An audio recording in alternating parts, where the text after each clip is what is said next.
I didn't want my feelings to get away like that. I just wanted you to hold me for a minute.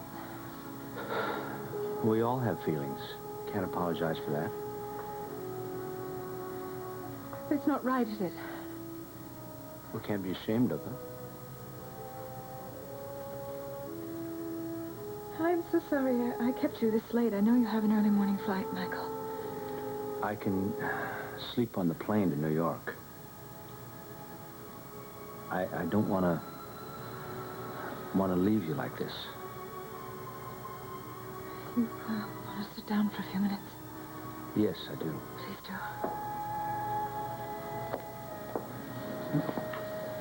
I don't want you to go at all. The first contact I've had with home since I've been here. I miss so many things. We have to have a talk. About what? About us. And about the way I feel about us. Lucille, are you still there? Yes. The connection was broken. It's just that I'm really not very interested in your news about Mr. Stafford. Oh, really? I thought you would have. It is, as they say, a very small world sometimes, isn't it? Yes. Much too small lately. Yes, after all, Alan was once involved with Mr. Stafford's daughter, Janice. She's the girl who drowned him, of course, while Alan was still in Chicago.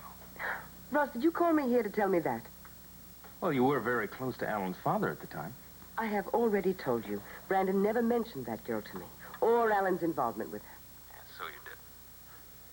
Look, I am much more interested in your other news. Oh, what news is that? You know perfectly well. You said you'd found a way of driving a wedge between Amanda and Ben, using that secret of Amanda's you still refuse to tell me about. You may know about that before too much longer, because if my friend works as quickly as I expect her to, there won't be a secret anymore, or a marriage either. Well, that's very reassuring.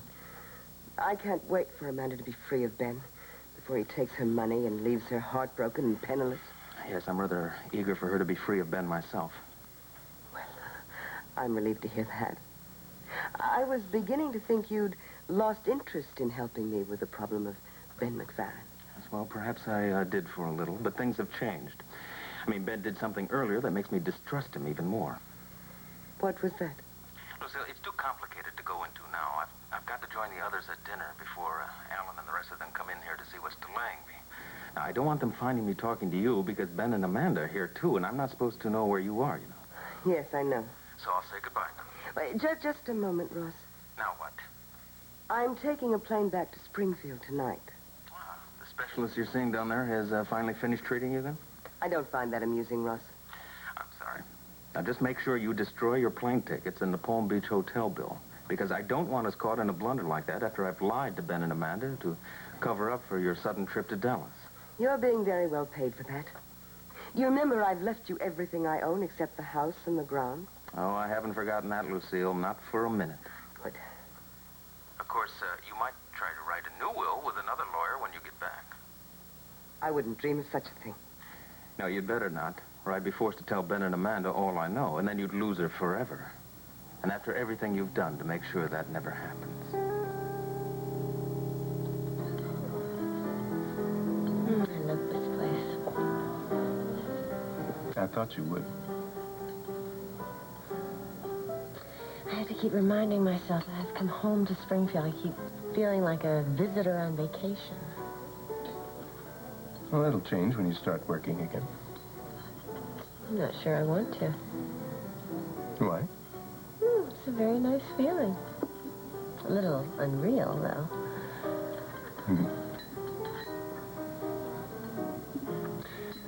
Have I told you lately how happy I am to have you back here again? You tell me all the time. My life was so empty while you were away. I'm sorry for that. You know, I was thinking tonight when we were driving over here. We still have to find each other again, you know. Yes, we do. Well, in time, I'm sure that we'll be able to be less awkward with each other, and we might even be able to hold a normal conversation again without... We will enjoy things without talking about them or analyzing them. No, I know what you're saying, and I agree, but there's one question still.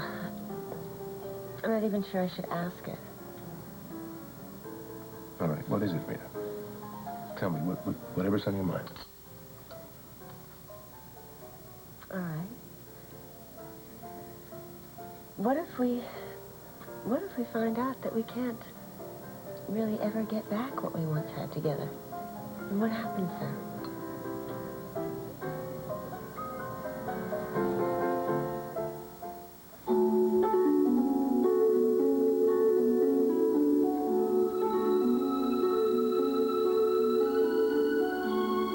And now, the award-winning Guiding Light.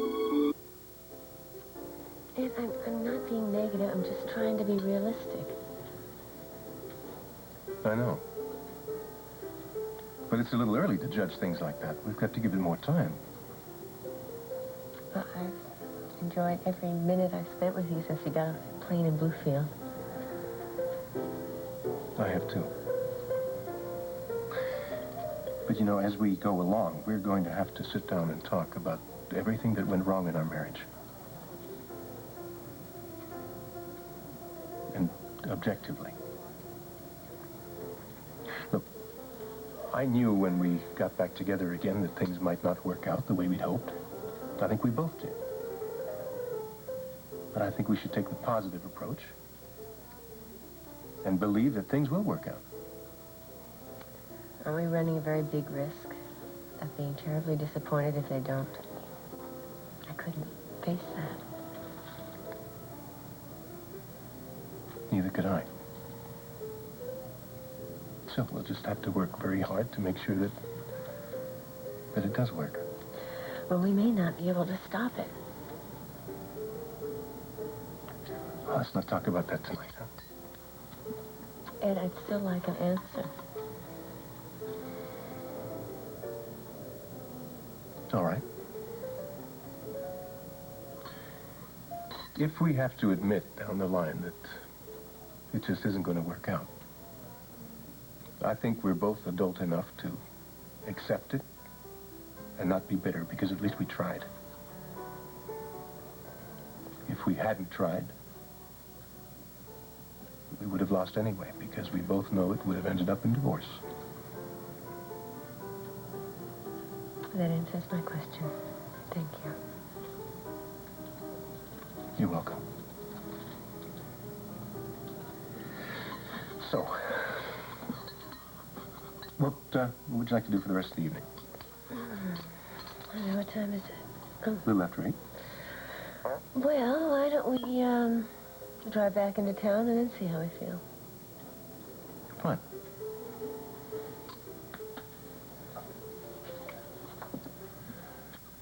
Wasn't that thoughtful of the management to put my favorite flowers on the table? Glad you like them. Tell me something, Ed. What? Why aren't they on any of the other tables? Because I arranged for them when I called to make the reservation. I should have known. Thank you.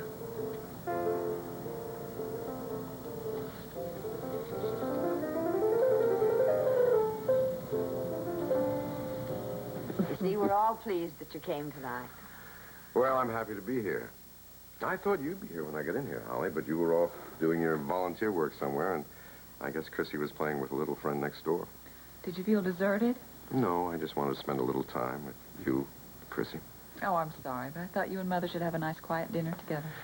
Well, she did an absolutely wonderful job, I'll tell you that. Well, it's no trouble. You know how much I love cooking. No, I appreciate it very much, Barbara. It was delicious. Good. Then I hope that means that you'll be over here more often. Of course. Good. Holly, you're really looking well lately, you know that? Thank you. I feel a lot happier. I guess it shows. Oh, it does, believe me. In this new life that I'm beginning, I'm feeling somehow more useful. Well, I imagine your volunteer work has a lot to do with that. Yes, really, working with those children is really a step in the right direction. And now I know there are more satisfying things ahead. I just have to keep looking for them. Oh, I want you to relax, too, darling, and enjoy your life. I'm enjoying it. I'm relaxed. Just have to keep open for any changes in case they're right for me. I'm feeling a lot of energy lately. It's as if there is this new force in my life that's going to bring on something new.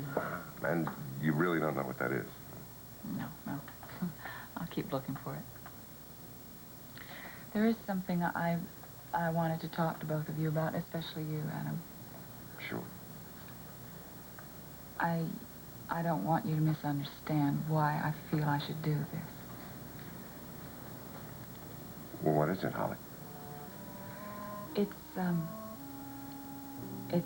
I feel the next step I have to take to rid myself of any connection with Roger.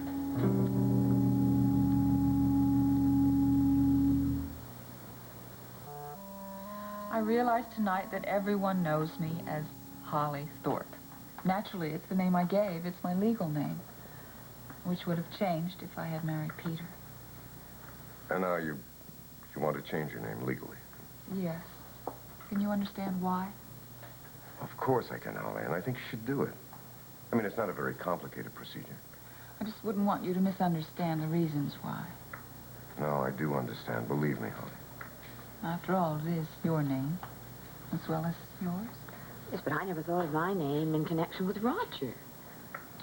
No, of course not. You were not married to him. She's right, Bob. I am just trying to make up for all the mistakes I've made. Most of them because of Roger. And I think this can only help. I'm also thinking of how it affects other people. I mean, every time Ed sees Mrs. Thorpe on the hospital records, it's got to remind him of all the trouble he's been through because of Roger. Well, I don't feel he feels that there's any connection, really. I think he does. It's possible. I know I can't make him forget, but if I can, I'd like to ease the memory of it all. So if you do both understand, then when Mike gets back, I'd like to call him and tell him to do whatever he has to do to change my name back to Norris.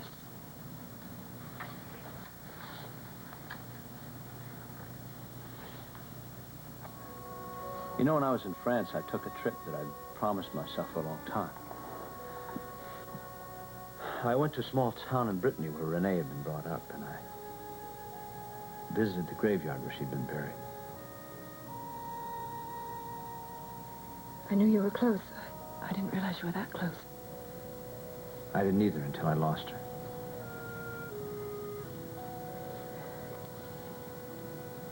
Is this what you wanted to talk about? Partly. What's the rest of it? You remember when we were in Aspen, we talked about our feelings for each other and how things could never work out for us and how eventually we'd have to get over those feelings for each other. I remember very well. Well, Renee was the beginning of that for me. I was starting to feel close to somebody for the first time since you. And it might have developed into something if she'd lived.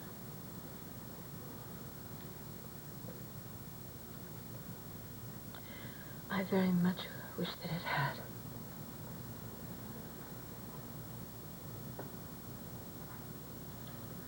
I realize that I need that special person in my life and that I'm lost without it.